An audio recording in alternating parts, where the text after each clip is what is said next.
Greetings and welcome to Smartwatch Ticks. We're a YouTube channel on the web at smartwatchticks.com. You remember a while ago we reviewed the NEO, a fun little fitness watch with a really fun carbon fiber background and nice bezel and screen and all of that stuff. Well, we now have the ZEBLAZE NEO 2, and we're going to unbox this one for you today and give you a quick run through so you can compare the two of these. If you haven't bought your NEO yet, you might want to get the NEO 2. Let's get inside this box and take a look. As usual, it's an airtight fit. There we go. Now, unlike the original in a larger box with the band already attached, or at least in the bottom, yeah, it is. It's attached. Half of it's attached. Okay. Well, maybe yours will have the whole thing. There's the rest of it. That's why I like to do the pure unboxings, folks. Yeah, we've got two buttons instead of one. That's one of the differences between the two. A larger watch and a bigger bezel, but we'll do more comparisons after we go through and check out where you can get this thing. From AliExpress official ZEBLAZE store, they're offering this introductory price of about $35, a NEO 2. You can also pick it up directly from Banggood, and Banggood's got a tiered pricing going on. Same matching price at $35 for the first 100 pieces, but they're almost out. Then it's going to ramp up. But of course, I might be able to get you a coupon to keep it kind of low. We'll check on that in the show notes if it's past this introductory period for you. What are you looking at inside this one? Well, right off the bat, they're highlighting that we've moved up to Bluetooth 5, which is going to be better power management for both the watch and your phone.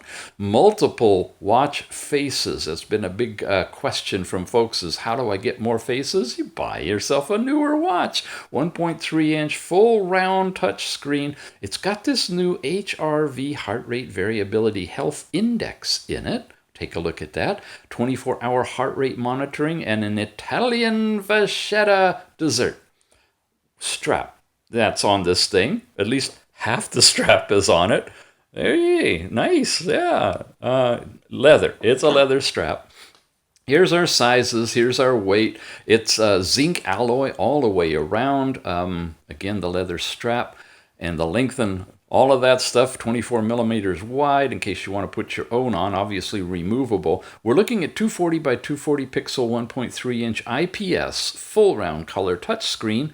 You've got different sensors in here, an accelerometer for your step count, proximity sensor, and a heart rate sensor.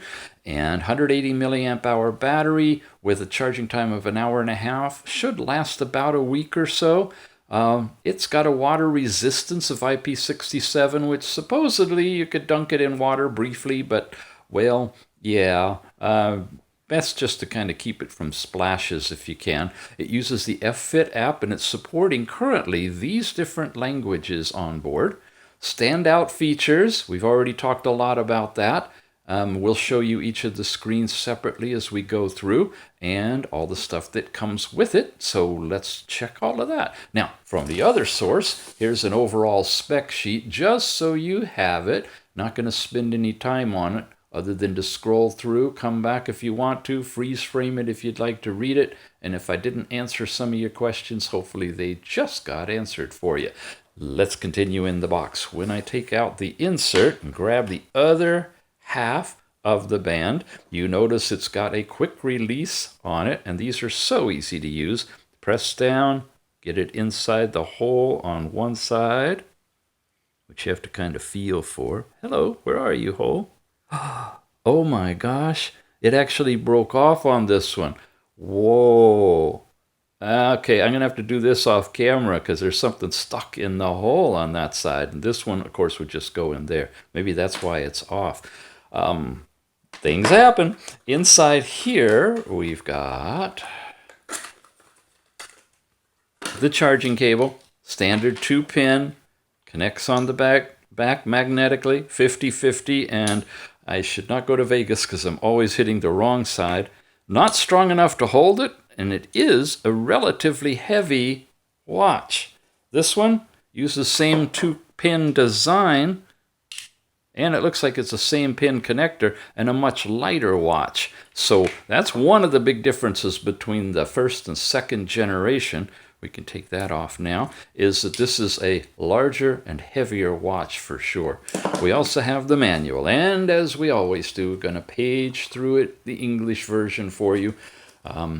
Simply because, as I usually mention, you won't be able to find these on the web easily in PDF format. If you lose yours and there's a function you need to know, you could be lost. And so at least having this archived on the video gives you the chance that you can always come back to smartwatchticks.com, find your watch, and set it all up. And now we're into different languages. So that's a quick overview of it.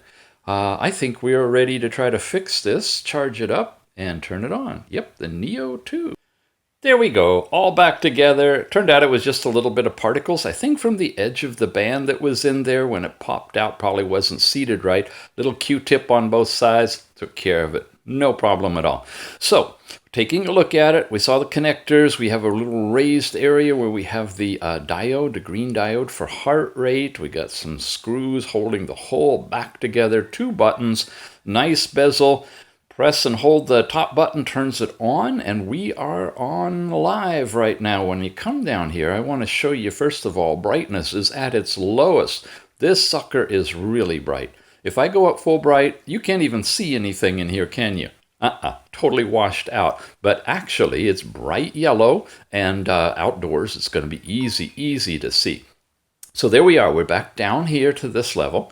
And we're going to also show you that you have the QR code that you scan for iOS, if you're using an iPhone, or for the Google Play Store. And the app is called F-Fit. We're going to look at that in just a minute.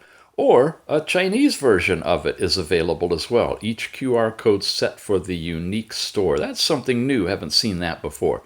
You have Do Not Disturb that you can turn on, or set period nighttime time frame that you decide to choose to have it automatically go on.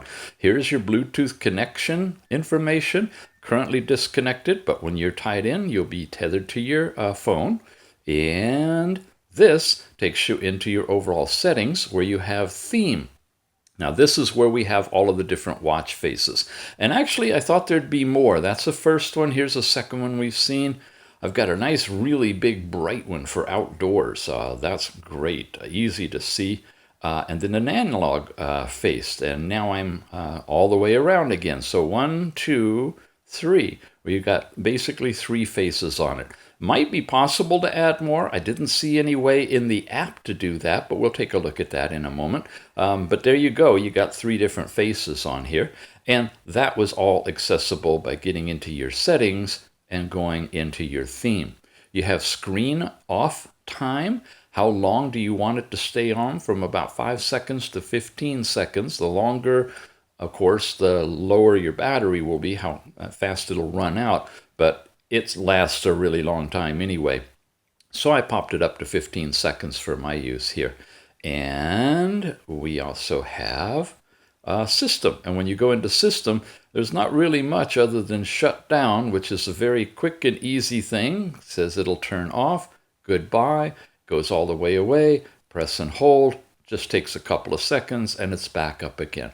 So very fast, very easy for the information up here. Your power level, Bluetooth connection, the actual time and date are shown as well. You can't go anywhere from here. It's just up to get there. The other direction now drops you into your app drawer. Before we go into there, left will take you looping backwards across a bunch of these different panes or windows. Go this direction first, where you have all of your running step, your step count, calories burned, and distance traveled, which I haven't done any. I just unpacked it.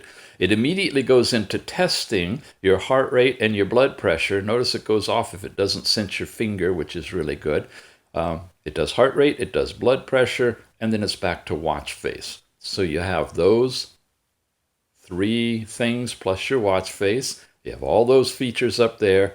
And coming down, no left, no right, or actually it takes you right back to there. But coming down is where you get into all of these state is, again, that panel that we just saw on your step count. So that's being repeated. Heart rate and blood pressure are going to be exactly the same as what we saw when you go across here. So just two different ways to get to the same information for state, heart rate, and blood pressure. After you get past that, you get into sport, where you have badminton and ping pong, football, riding, walking, climbing, running, and each of these are tied to the pedometer inside because there's no GPS in it. And to get out of this, you press and hold long time, wait, wait, wait, and then you can stop it.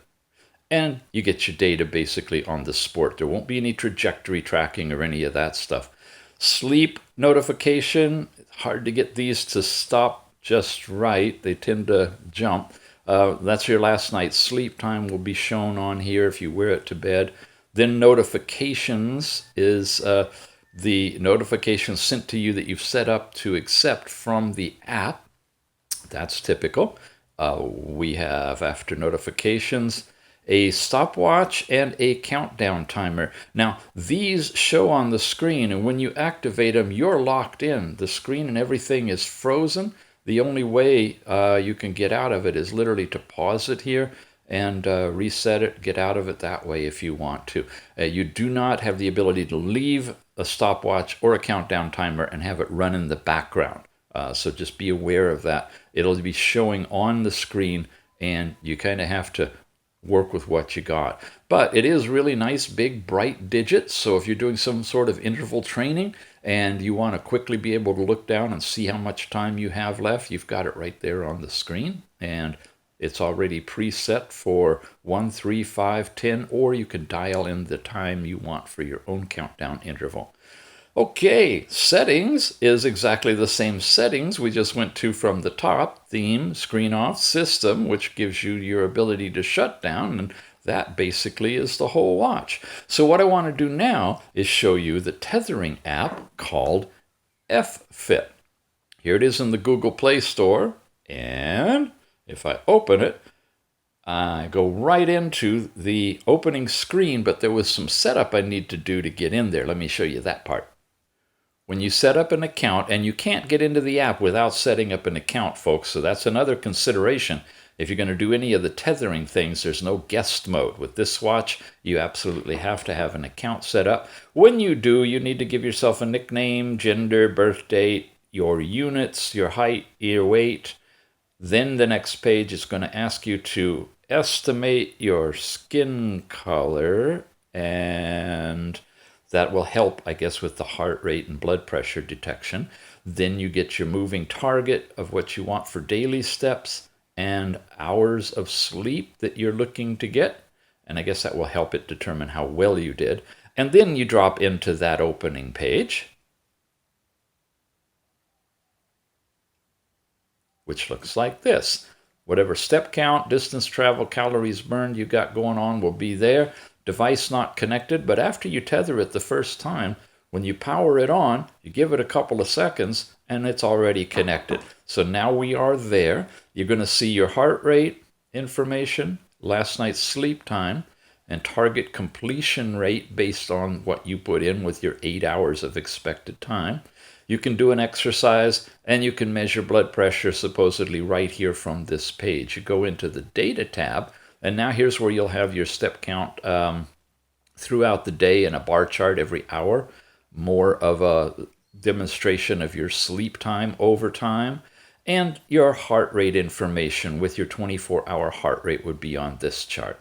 And blood pressure is available for you as well. Your PPG heart rate and PPG blood pressure, because there's no ECG in this watch, and you probably saw at the beginning there was some ECG items listed on the screen that are not there anymore once it tethered, because it's not an ECG watch. So this app is used for a lot of different watches and bands, I presume, and you get what your unit will actually do for you that gets shown.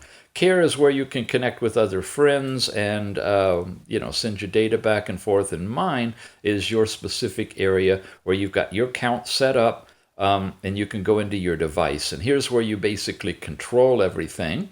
It wants you to open notifications, which I'm not going to do because I don't plan on having it send me a bunch of notifications.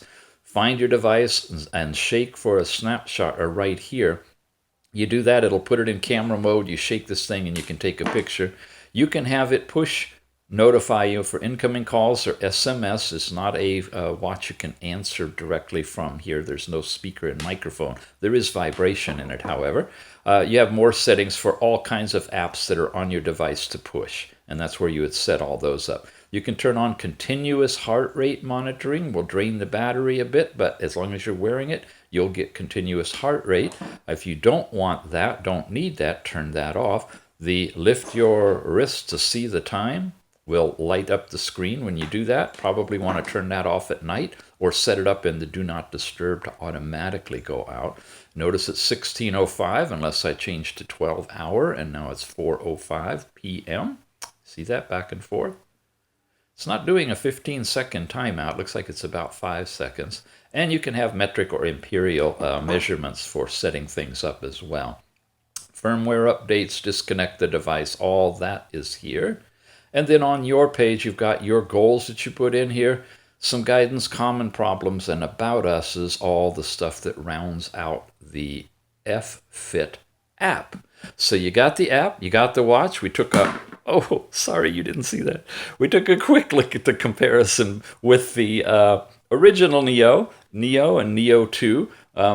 They work differently. You swipe down, and here's where you change the watch faces. Here, you get into all kinds of settings or your app drawer, right? Here, you swipe over, and same way when you're at this one, you come over into your steps, and now here you're going into your apps, and here you can turn it off. And now you're back here. So they really work differently. Watch the review on the original NEO if you're interested in that. For a smaller wristed person, the original NEO is probably going to be the one you want to choose. Ladies watch, smaller wristed men, children.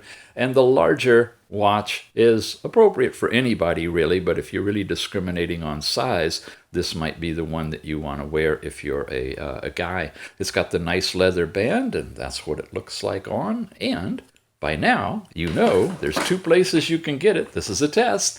The first is AliExpress, directly from their official store for about $35 right now on special. Or pick it up from Banggood. Got links to both of these guys. It's also at about the same price point, but will be going up. However, we may be able to get you discount coupons to keep the price low for you.